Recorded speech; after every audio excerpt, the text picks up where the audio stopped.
برآمدہ خالی نظر آ رہا تھا، جبکہ دونوں پہرے دار مستعدی سے اپنی اپنی جگہ موجود تھے۔ انسپکٹر جمیل نے دروازہ کھٹکھٹایا تو جسکانی نے خود دروازہ کھولا تھا۔ کافی رکھ دو اور تم جا کر کھانا تیار کرو۔ جسکانی نے اس کی طرف عجیب سی نظروں سے دیکھتے ہوئے اسے کہا۔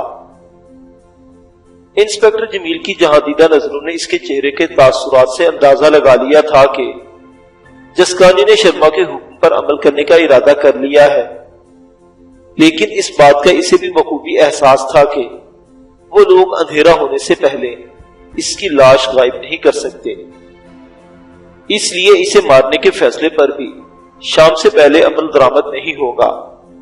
چونکہ وہ اپنے کانوں سے سن چکا تھا کہ اس کے لیے اس گھر سے باہر جانے کے راستے بند ہیں، اس نے بھی ایسی کوئی کوشش نہیں کی تھی۔ اسے اس بات کی امید ضرور تھی کہ اس کا سگنل اس کے ساتھیوں تک پہنچ چکا ہوگا۔ ایک مرتبہ اس نے بطور احتیاط کمرے سے برتن واپس لاتے ہوئے برآمدے سے گزرتے وقت اپنا مخصوص SOS سگنل دہرا دیا تھا۔ اس مرتبہ براہ راست سگنل میجر افرا سیاب نے وصول کیا تھا، جس کے فوری بعد وہ نیچے اتر آیا۔ کمانڈو پارٹی کا کیپٹن اس کے اشارے کا منتظر تھا۔